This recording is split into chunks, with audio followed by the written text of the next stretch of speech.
नमस्कार दोस्तों, स्वागत है आप सभी का विजन इंस्टीट्यूट के इस डिजिटल प्लेटफॉर्म पर और GK by Ajay sir YouTube channel पर।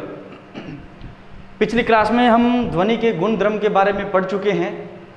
एक थोड़ा सा उसके अंतर्गत हमें पढ़ना है आज ध्वनि का वेग, जैसा कि आप स्क्रीन पर हेडिंग भी देख रहे हो।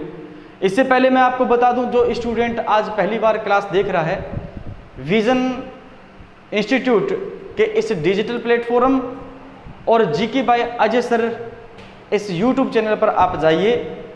वहाँ से फिजिक्स की प्लेलिस्ट बनी हुई है। प्लेलिस्ट में 1 से लेकर के आज तक की जो सारी क्लासें हैं वो अपलोड की हुई है, आप देख सकते हो। स्टार्टिंग से जो भी टॉपिक आपको पढ़ाया गया है वहाँ से लेकर आज तक की सारी क्लासें आप अटेंड करके आओ, तब आपको आज की क्लास अच्छी तरीके से समझ में आएगी। तो बिना किसी विलंब के अपना टॉपिक स्टार्ट करते हैं। अच्छा गुरुजी, ये क्लासें कौन कौन से एग्ज़ाम के लिए इम्पोर्टेंट है? तो ऐसा कोई सा भी एग्ज़ाम नहीं है जिसके अंतर्गत ध्वनि और प्रकाश का टॉपिक न पूछा जाए। हर एक एग्ज़ाम के लिए इम्पोर्टेंट है, ठीक है ना। तो कॉपी और पेन लेकर के बैठो, साथ साथ में नोट्स बनाते जाओ, लिखते जाओ। देखो, ध्वनि को गमन करने के लिए, गति करने के लिए दोस्तों किसकी आवश्यकता होगी? आप कहोगे माध्यम की आवश्यकता होगी। और मैंने आपको बताया था माध्यम के क्या क्या गुण धर्म हो सकते हैं। तो माध्यम में आपने पढ़ी है प्रत्यास्थता। क्या पढ़ी है? प्रत्यास्थता पढ़ी है। गुरुजी, प्रत्यास्थता का ध्वनि के वेग के साथ में क्या संबंध है? तो मैं कहूं कि जिस माध्यम की प्रत्यास्थता अधिक है, जिस माध्यम की प्रत्यास्थता अधिक है, तो उस माध्यम में ध्वनि का वेग भी क्या होगा? अधिक होगा। दोस्तों, ध्वनि का वेग भी उस माध्यम में क्या होगा? अधिक होगा। हाँ, जिस माध्यम की प्रत्यास्थता अधिक है उस माध्यम में ध्वनि का वेग भी क्या होगा? अधिक होगा। क्या होगा बताओ? अधिक होगा। ये बातें आपको लिखनी है ना। तो माध्यम की प्रत्यास्थता पर भी ध्वनि का वेग क्या करेगा दोस्तों? डिपेंड करेगा, है ना। क्या लिखोगे आप? ध्वनि का वेग माध्यम की प्रत्यास्थता पर निर्भर करता है।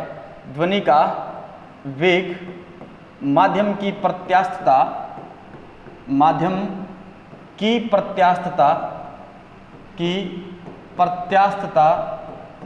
पर निर्भर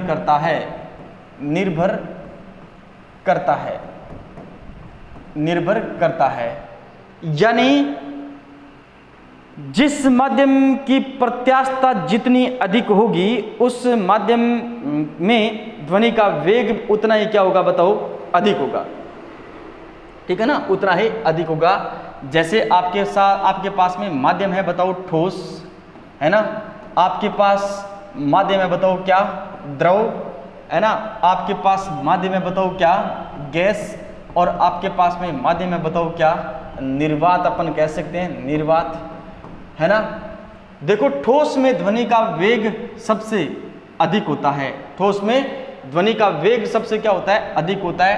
ठोस से द्रव में ध्वनि का वेग कम होता है। द्रव से गैस में ध्वनि का वेग और कम होता है। और निर्वात में ध्वनि का वेग क्या होता है दोस्तों? सबसे कम होता है। निर्वात में ध्वनि का जो वेग होता है, वेग सबसे क्या होता है? वेग सबसे क्या होता है दोस्तों? कम होता है। सबसे कम होता है। वेग सबसे कम। और याद रखना है, ध्वनि का वेग सबसे क्या दोस्तों? वेग सबसे ज़्यादा। वेग क्या बताओ? सबसे ज़्यादा है, ठीक है ना। ये बात तो आपको याद रखनी ही है। सबसे क्या है? ज़्यादा है। निर्वात में वेग ध्वनि का सबसे क्या होगा? कम होगा। और याद रखना, ठोस में वेग ध्वनि का सबसे क्या होगा? अधिक होगा, ठीक है ना। ये बात आपको याद रखनी है। अच्छा, आपसे पूछा जाए स्टील के अंदर और एल्यूमिनियम में ध्वनि का वेग दोनों में ज़्यादा किस में होता है? तो याद रखना, स्टील सबसे अधिक प्रत्यास्थ होता है, फिर भी ध्वनि का वेग इसमें एल्यूमिनियम से क्या होता है? कम होता है, ठीक है ना। नोट लगा करके लिख सकते हो आप। क्या लिख सकते हो? स्टील ठीक है ना, स्टील की प्रत्यास्थता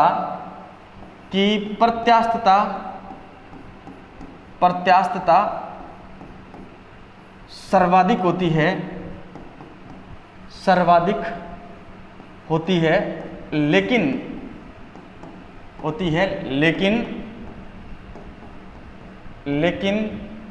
ध्वनि का वेग स्टील की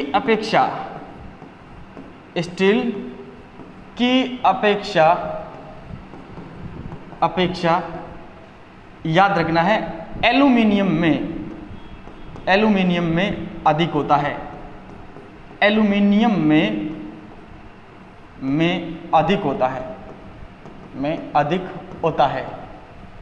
अधिक होता है। ये बात आपको बहुत अच्छी तरीके से याद रखनी है, ठीक है। स्क्रीनशॉट ले लीजिएगा, फिर अपन आगे चलते हैं।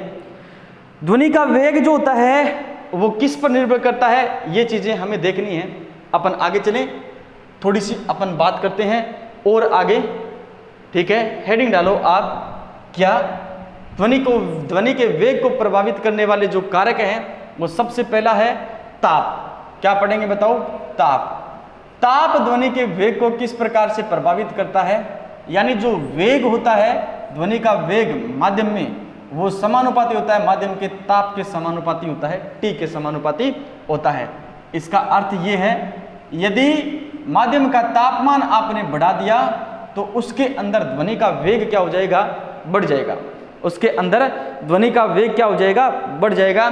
और ये भी आपको याद रखना है, प्रत्येक 1 डिग्री सेंटीग्रेड पर, है ना, प्रत्येक 1 डिग्री सेंटीग्रेड तापमान पर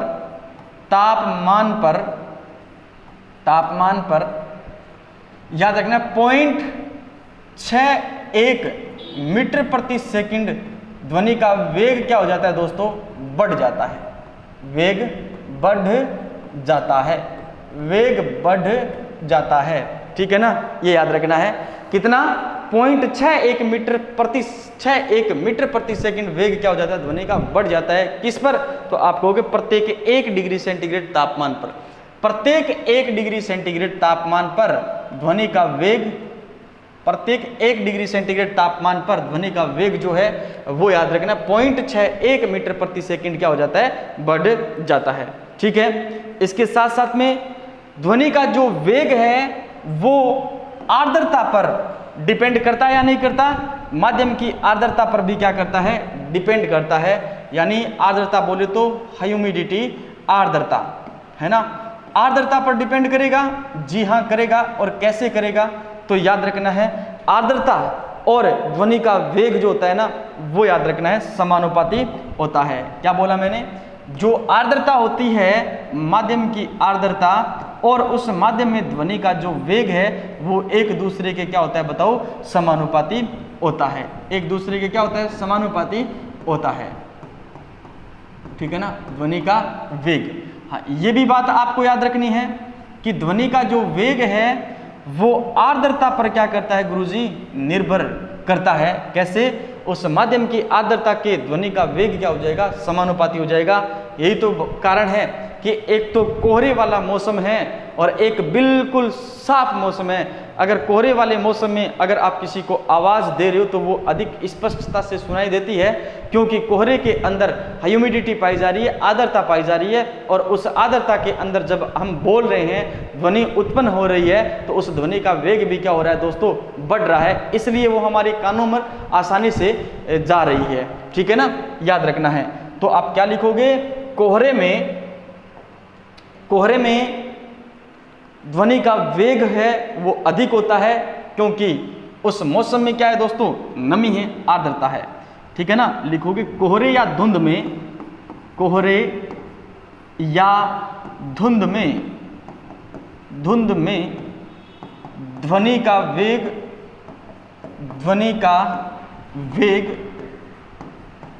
अधिक होता है। ध्वनि का वेग अधिक होता है, ठीक है ना, होता है, क्योंकि उस मौसम में क्या है बताओ, आर्द्रता या फिर क्या है, नमी अपन कह सकते हैं। ठीक है ना दोस्तों। अगर गैस के लिए बात करें, किसी गैस के लिए अपन बात करें तो ध्वनि का वेग गैस से किस प्रकार से प्रभावित होता है, होता है या नहीं होता, होता है। कैसे? ध्वनि का जो वेग है किसी गैस के घनत्व के क्या होता है, व्युत्क्रमानुपाती होता है ना। गैस के घनत्व के क्या होता है, व्युत्क्रमानुपाती होता है। अपन यहां पर बात करें गैस का घनत्व, गैस का घनत्व ध्वनि के वेग को किस प्रकार से प्रभावित करेगा, गैस का घनत्व वेग को किस प्रकार से प्रभावित करेगा। तो देखो इधर देखो, गैस के घनत्व के याद रखना है ध्वनि का वेग क्या होता है, ध्वनि का वेग जो होता है वो व्युत्क्रमानुपाती होता है गैस के घनत्व के, गैस का घनत्व है ना, गैस का घनत्व। ठीक है ना, याद रखना किसी गैस का घनत्व अधिक है तो ध्वनि का वेग उसमें क्या हो जाएगा, कम हो जाएगा। ध्वनि का वेग क्या हो जाएगा, कम हो जाएगा। अच्छा, गैस के घनत्व से संबंधित है एक और घटक आ जाता है यहां पर, गैस का अणुभार आ जाता है। गैस का अणुभार, गैस का अणुभार, और गैस का अणुभार भी याद रखना है ध्वनि के वेग को प्रभावित करेगा।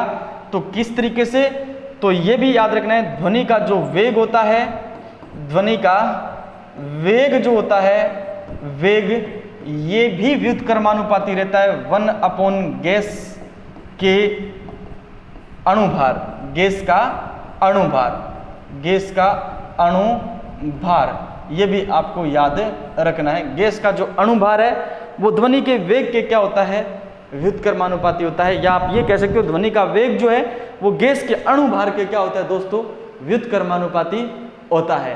क्या होता है, व्युत्क्रमानुपाती होता है। समझ गए होंगे आप? जी हाँ, अगर आप समझ गए होंगे तो फिर अपन चले आगे चलते हैं। देखो हमने क्या क्या चीज पढ़ा है, मैं एक बार से आपके लिए रिवाइज कर देता हूं। देखो हमने पढ़ा है, ये देखो आप, दिखाई दे रहा है सबको, दे रहा होगा ना। चलो फिर आपने पढ़ा है ध्वनि के वेग को तापमान है वो प्रभावित करता है या नहीं करता। तो कहोगे गुरुजी करता है। किस प्रकार करता है? वेग ताप बढ़ाने पर बढ़ता है, यानी गर्म वायु है, ठंडी वायु है, ठंडी वायु का तापमान कम है, गर्म वायु का तापमान ज्यादा है। ध्वनि गर्म वायु में अधिक तेज गति करेगी और ठंडी वायु में ध्वनि धीरे धीरे गति करेगी।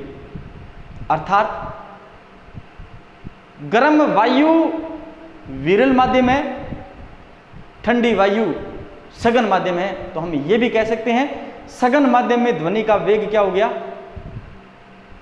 कम हो गया। विरल माध्यम में ध्वनि का वेग क्या हो गया, बढ़ गया। प्रत्येक 1 डिग्री सेंटीग्रेड तापमान बढ़ाने पर, प्रत्येक 1 डिग्री सेंटीग्रेड तापमान बढ़ने पर ध्वनि का वेग 0.61 मीटर प्रति सेकंड बढ़ता है।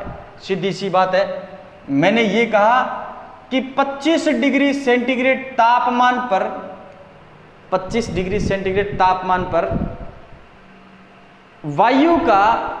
वायु में ध्वनि का जो वेग होता है वो 346 मीटर प्रति सेकंड के लगभग होता है। और मैंने ये कहा कि मैंने 1 डिग्री सेंटीग्रेड तापमान बढ़ा दिया, मतलब 26 डिग्री सेंटीग्रेड तापमान कर दिया, तो यही वेग जो है वो 346.61 मीटर प्रति सेकंड हो जाएगा। यानी कितना बढ़ा, 0.61 मीटर प्रति सेकंड बढ़ करके कितना हो गया, 346.61 मीटर प्रति सेकंड हो गया है। ये कहने का तात्पर्य है, आप भली भांति समझ गए होंगे, माध्यम की जो आर्द्रता होती है वो ध्वनि के वेग को किस प्रकार से प्रभावित करती है।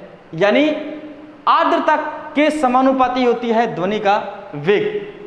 अर्थात आपने किसी माध्यम की आर्द्रता की बात करें अपन, तो जो कोहरा है, धुंध है, उसके अंदर ध्वनि का वेग साफ मौसम की बजाय क्या होगा, अधिक होगा। क्यों? क्योंकि उस कोहरे या धुंध में क्या है, आर्द्रता है, नमी है। तो नमी वाले क्षेत्र के अंदर, नमी वाले माध्यम के अंदर ध्वनि का वेग बढ़ता जाता है, लेकिन साफ मौसम के अंदर ध्वनि का वेग नमी की तुलना में क्या होगा, कम होगा। ये बात आपको याद रखनी है। गैस का घनत्व, गैस का जो घनत्व है वो ध्वनि के वेग को प्रभावित करता है। यानी गैस का घनत्व यदि अधिक है तो ध्वनि का वेग कम हो जाएगा, और गैस का घनत्व यदि कम है तो ध्वनि का वेग क्या हो जाएगा, बढ़ जाएगा। गैस का क्या हो जाएगा, बढ़ जाएगा। गैस का अणुभार, अगर गैस का अणुभार अधिक है तो ध्वनि का वेग क्या हो जाएगा, कम हो जाएगा, और अणुभार कम है तो ध्वनि का वेग क्या हो जाएगा दोस्तों, बढ़ जाएगा। ये बातें आपको याद रख के चलनी है। अब कुछ सामान्य ताप पर मैं माध्यम लिख रहा हूं, और उन माध्यम के अंदर याद रखना है आपको ध्वनि का वेग लिखना है। तो आप हेडिंग डालोगे और साथ साथ में मेरे लिखते जाओगे। कुछ समझने वाली बात है नहीं, लेकिन एनसीईआरटी का डाटा है तो मैं आपको लिखा देता हूं, ठीक है ना, भूलना नहीं है, प्रश्न पूछा जा सकता है, इंपॉर्टेंट है आपके लिए।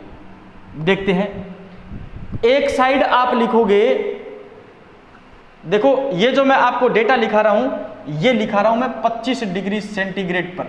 कितने? सामान्य ताप पर 25 डिग्री सेंटीग्रेड ताप पर ध्वनि का माध्यम में वेग, ध्वनि का माध्यम में वेग, और ये वेग जो है ये रहेगा मीटर प्रति सेकंड में। किस में रहेगा बताओ? मीटर प्रति सेकंड में रहेगा। समझे कि नहीं समझे? समझ गए? तो फिर चलें देखते हैं। अब आपको क्या करना है, हेडिंग डालनी है, और हेडिंग कैसी डालनी है, एक तरफ आप लिखोगे माध्यम, ठीक है ना। देखो इधर हम लिखते हैं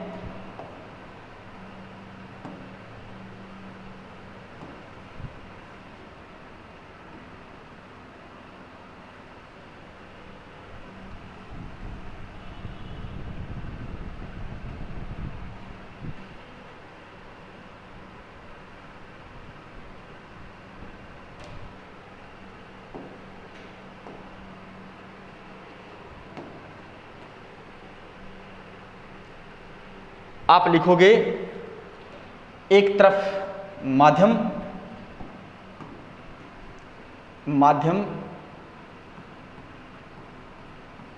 ठीक है ना, और दूसरी तरफ आप लिखोगे पदार्थ, और तीसरी तरफ लिखोगे वेग मीटर प्रति सेकंड। देखो इधर लिखोगे आप पदार्थ, ठीक है ना, और इधर लिखोगे ध्वनि की चाल, है ना, ध्वनि का वेग, और किस में? मीटर प्रति सेकंड में। ध्वनि का वेग मीटर प्रति सेकंड में, ठीक है। चलते हैं,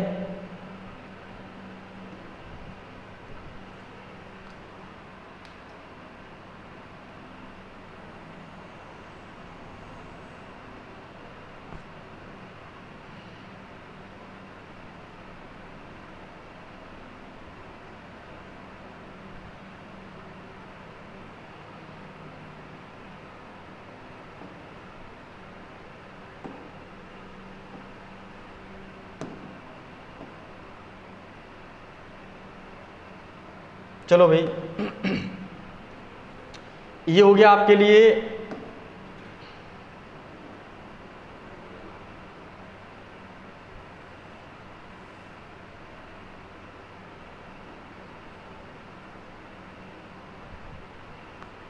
माध्यम, ठीक है। दूसरी तरफ इधर चलोगे आप, क्या है? पदार्थ है, और ये हो गया आपके लिए पदार्थ, ठीक है। तीसरा फिर आप चलोगे इधर, ठीक है, ये तो है ही आपके पास में। सबसे पहला माध्यम आपके लिए ठोस। कौन सा माध्यम है भी? ठोस माध्यम है ना। कौन सा माध्यम है? ठोस माध्यम है। और ठोस के अंतर्गत भी आप अलग अलग पढ़ोगे, और क्या क्या चीज पढ़ोगे ठोस में? सबसे पहला आप लिखोगे स्टील। क्या लिखोगे भाई? स्टील। ठीक है ना, ये लिखा गुरुजी सबसे पहले स्टील। और दूसरा आपने लिखा है एल्यूमिनियम, एल्यूमिनियम। ठीक है ना, तीसरा आपने लिखा है एल्यूमिनियम के बाद में क्या लिखा है? स्टील लिखा है, एल्यूमिनियम लिखा है, तीसरा आपने निकल लिखा है, निकल लिखा है, निकल। और चौथा आपने लिखा है लोहा। क्या लिखा है बताओ? लोहा लिखा है। उसके बाद में आपने क्या लिखा है बताओ? पीतल लिखा है और कांच लिखा है। पीतल और फिर क्या लिखा है? कांच लिखा है। पीतल का मतलब क्या हो गया? कांसा हो गया। पीतल का मतलब क्या हो गया बताओ? कांसा हो गया। ठीक है ना, ये बात याद रखना है। स्टील के अंदर ध्वनि का वेग सर्वाधिक होता है और कितना होता है? तो 1960 मीटर प्रति सेकंड। बोले तो 5960 मीटर प्रति सेकंड का वेग होता है ध्वनि का। किस में बताओगे? स्टील के अंदर। किस में बताओगे बताओ? स्टील के अंदर होगा। और एल्यूमिनियम के अंदर होता है 6420। कितना होता है बताओ? 6420 होता है। किस में? 6420 मीटर प्रति सेकंड किस में आ जाएगा? एल्यूमिनियम के अंदर आ जाएगा। तीसरा निकल है, निकल के अंदर होता है 6040 मीटर प्रति सेकंड होता है। 6040 मीटर प्रति सेकंड होता है। किस में बताओ? निकल के अंदर। और दोस्तों लोहा है, इसके अंदर ध्वनि का जो वेग होता है वो 5950 मीटर प्रति सेकंड होता है। 5950 मीटर प्रति सेकंड होता है। किस में? लोहे के अंदर। पीतल के अंदर जो होता है वो होता है दोस्तों 4700। कितना होता है? 4700। और याद रखना है कांच के अंदर होता है 3980 मीटर प्रति सेकंड। यानी ये आपको याद रखना है मीटर प्रति सेकंड के अंतर। ठीक है ना, मीटर प्रति सेकंड के अंदर आपको ये चीजें आपको याद रखनी है। तो प्यारे दोस्तों स्टील के अंदर कितना बताओगे आप? 5960 मीटर प्रति सेकंड ध्वनि की चाल होती है। एल्यूमिनियम के अंदर 6420 मीटर प्रति सेकंड ध्वनि की चाल होती है। निकल के अंदर ये आपको याद रखना है कितना? निकल के अंदर 6040 मीटर प्रति सेकंड ध्वनि का वेग होता है ना। फिर है आपके पास में लोहा, लोहे के अंदर 5950 मीटर प्रति सेकंड। पीतल के अंदर आपको याद रखना है 4700 मीटर प्रति सेकंड। कितना है? 4700 मीटर प्रति सेकंड है। और याद रखना है दोस्तों आपको किसके अंदर? कांच के अंदर है 3980 मीटर प्रति सेकंड। ये क्या होता है? ये ध्वनि का वेग होता है। किस में? तो आप बताओगे ठोस में। और ठोस के अंदर भी मैंने आपको अलग अलग चीजें लिखाई है। क्या लिखाई है? तो आप कहोगे अलग अलग जो चीजें आपने लिखी है वो आपने ये चीजें लिखी है। ठोस में सबसे अधिक ध्वनि का वेग किस में है? स्टील में है। ठोस में भी सबसे अधिक ध्वनि का वेग किस में दोस्तों? स्टील के अंदर है। ठीक है ना, आगे चलें अपन और आगे बात कर लेते हैं किस में बताओ? गैस में। किस में बात करते हैं बताओ? ठोस के बाद में अपन बात कर लेते हैं। चलो द्रव की बात कर लेते हैं। किसकी बात करते हैं? द्रव की बात करते हैं। और द्रव में सबसे पहले अपन उठाते हैं किस में? जल। और कौन सा जल है? समुद्री जल उठाते हैं। ठीक है ना, समुद्री जल है। और समुद्री जल के बाद में दोस्तों आसुत जल, समुद्री जल। इसके बाद में आसुत जल है ना, आसुत जल। और आसुत जल के बाद में आप देखो किस में बताइए? इथेनॉल के अंदर। और फिर है मिथेनॉल के अंदर। इथेनॉल है, इथेनॉल है। और उसके बाद में दोस्तों क्या? मिथेनॉल है ना, इथेनॉल और मिथेनॉल। ठीक है ना, ये पदार्थ है आपके पास में द्रव। समुद्री जल में द्रव में सबसे अधिक वेग होता है, याद रखना है किसका? ध्वनि का 1531 मीटर प्रति सेकंड। यानी 1531 मीटर प्रति सेकंड का वेग होता है किसमें? समुद्री जल के अंदर। 1498 मीटर प्रति सेकंड है आसुत जल के अंदर।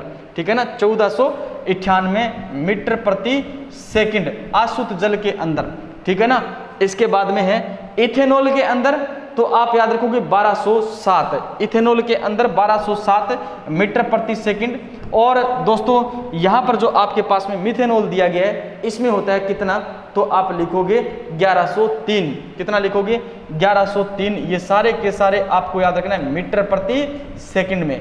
ये भी मीटर प्रति सेकंड में, ये भी मीटर प्रति सेकंड में, और ये भी मीटर प्रति सेकंड में। तो समुद्री जल के अंदर 1531, आशुद्ध जल के अंदर 1491, इथेनॉल के अंदर 1207 मीटर प्रति सेकंड, और आपको याद रखना है किसके अंदर याद रखना है? मिथेनॉल के अंदर 1103 मीटर प्रति सेकंड आपको क्या रखना है? याद रखना है। इसके बाद में अपन बात करते हैं नेक्स्ट किस में, तो आप आ जाओ फिर अब आ जाओ आप आगे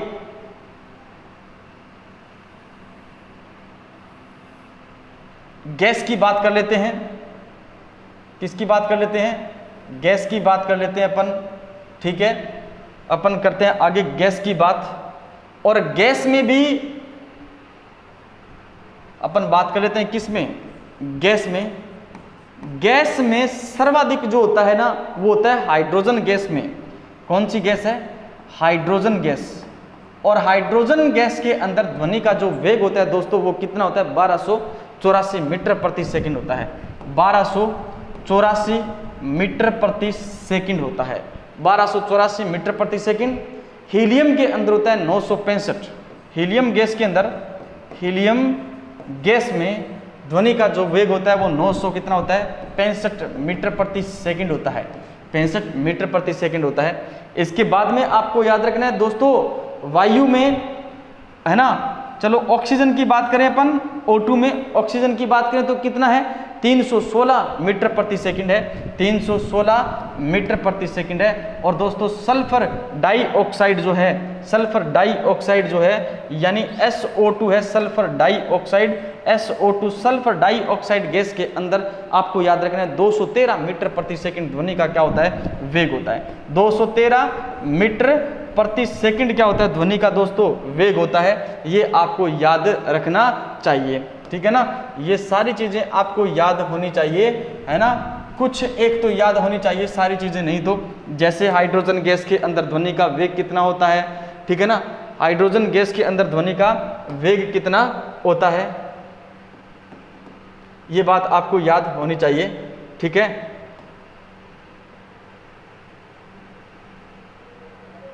ध्वनि का वेग जो है 25 डिग्री सेंटीग्रेड पर आप सबको पता है क्या होता है क्या नहीं होता, मैंने आपको लिखा दिया, ठीक है। ये बात आपको याद रहनी चाहिए।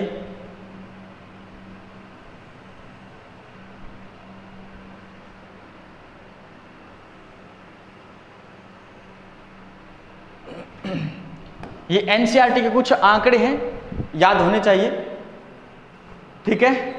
ठोस, द्रव और गैस तीनों के बारे में हमने पढ़ा है। अब देखो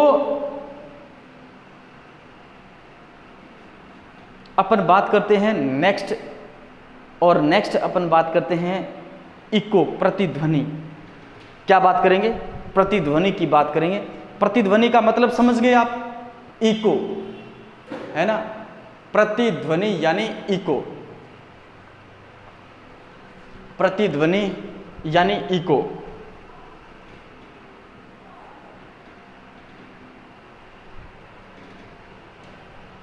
इको, प्रतिध्वनि, इको। देखो एक क्वेश्चन दूं मैं आपको, क्वेश्चन कर लें। एक क्वेश्चन क्या है? क्वेश्चन है आपके पास में 0 डिग्री सेंटीग्रेड पर ध्वनि का वेग 331 मीटर प्रति सेकंड है। 0 डिग्री सेंटीग्रेड तापमान पर वायु में ध्वनि का वेग, वायु में ध्वनि का वेग, ध्वनि का वेग 331 मीटर प्रति सेकंड है। 331 मीटर प्रति सेकंड है। तो 30 डिग्री सेंटीग्रेड तापमान पर ध्वनि का वेग, ध्वनि का वेग, वायु में ध्वनि का वेग आपको क्या करना है? ज्ञात करना है। वेग ज्ञात करो। वेग क्या करना है, आपको ज्ञात करना है। कैसे? 0 डिग्री सेंटीग्रेड तापमान पर वायु में ध्वनि का वेग 331 मीटर प्रति सेकंड है, तो 30 डिग्री सेंटीग्रेड तापमान पर ध्वनि का वेग आपको ज्ञात करना है उसी वायु के अंतर्गत। तो सबको पता है, मैंने आपको बताया था, प्रत्येक 1 डिग्री सेंटीग्रेड तापमान पर ध्वनि का वेग 0.61 मीटर प्रति सेकंड बढ़ जाता है दोस्तों। 0.61 मीटर प्रति सेकंड बढ़ जाता है, बढ़ जाता है। ये हमने पढ़ा है, पढ़ा है नहीं पढ़ा? पढ़ा है ना? अच्छा, तापमान कितना बढ़ रहा है? 0 से 30 डिग्री बढ़ रहा है। इसका मतलब परिवर्तन कितने का? 30 डिग्री का ही हो रहा है। 30 डिग्री सेंटीग्रेड तापमान पर कितना बढ़ेगा? तो आप कहोगे 30 डिग्री सेंटीग्रेड तापमान पर जो है वो बढ़ेगा 30 गुणा 0.61। कितना है? 0.61 बढ़ेगा ना, गुणा ये इससे होगा तो 3 1 कम 3 6 3 18 और 1 क्या लगी 0, यानी 18.30 मीटर प्रति सेकंड जो वेग है वो बढ़ गया। कुल 18.30 मीटर प्रति सेकंड का वेग क्या हो गया दोस्तों? बढ़ गया। बढ़ गया नहीं बढ़ गया? बढ़ गया। तो 0 डिग्री पर ये था, तो दोस्तों 30 डिग्री पर इतना बढ़ा, तो 331 में आप क्या जोड़ दोगे? 331 में आप 18.30 जोड़ दो और आपके पास में कुल वेग जो 30 डिग्री सेंटीग्रेड पर वो कितना आ जाएगा? तो आप कहोगे 0.30 यानी 30 और 8 और 1 9 और 8 और 1 9 और 3 और 1 4 यानी 349.30 मीटर प्रति सेकंड का जो वेग है वो आपको ध्वनि का वेग आपको क्या हो जाएगा दोस्तों? प्राप्त हो जाएगा। किसमें? उस माध्यम में। समझ में आया नहीं आया? बताओ। ठीक है ना? अरे समझ आया या नहीं आया? एक बात और बताऊं मैं आपको, 25 डिग्री सेंटीग्रेड पर तापमान आपका ये है। 0 डिग्री सेंटीग्रेड तापमान पर यदि पूछा जाए ध्वनि का वेग, है ना, ध्वनि का वेग क्या होगा भाई? इनमें 25 डिग्री सेंटीग्रेड तापमान पर यह है और आपसे पूछा जाए 0 डिग्री सेंटीग्रेड तापमान पर क्या होगा, तो आपको पता है प्रत्येक 1 डिग्री सेंटीग्रेड पर बढ़ता कितना है, आप उस हिसाब से नहीं याद रखना है। डायरेक्ट इनमें से हमें कम क्या करना है? 15 कम करना है। कितना कम करना है? बस 15 कम कर देना। 5960 में से 15 कम कर देना, 6420 में से 15 कम कर देना। इधर आप नीचे चलते जाओगे तो सब में से 15 घटा देना। आपको 0 डिग्री सेंटीग्रेड तापमान पर ध्वनि का वेग इन सभी माध्यम में क्या हो जाएगा? ज्ञात हो जाएगा। जैसे आपको स्टील दे रखा है, स्टील में 5960 मीटर प्रति सेकंड का वेग होता है 25 डिग्री सेंटीग्रेड पर ध्वनि का, होता है नहीं होता? इसमें से आपको पूछा है 0 डिग्री सेंटीग्रेड तापमान पर स्टील का में ध्वनि का वेग कितना होगा, तो 5960 में से क्या घटा दो आप? 15 घटा देना। डायरेक्ट कितना करना है? इन सब में से माइनस कितना करना है? 15 करना है। तब आपको 0 डिग्री सेंटीग्रेड तापमान पर ध्वनि का वेग क्या हो जाएगा दोस्तों? प्राप्त हो जाएगा प्रत्येक माध्यम में। ठीक है ना?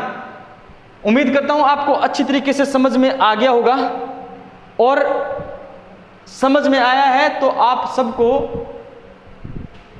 चैनल को लाइक करना चाहिए, शेयर करना चाहिए, कमेंट बॉक्स में कमेंट करना चाहिए। इसके साथ साथ में दोस्तों को ज़्यादा से ज़्यादा जोड़कर लेके आना चाहिए नहीं आना चाहिए।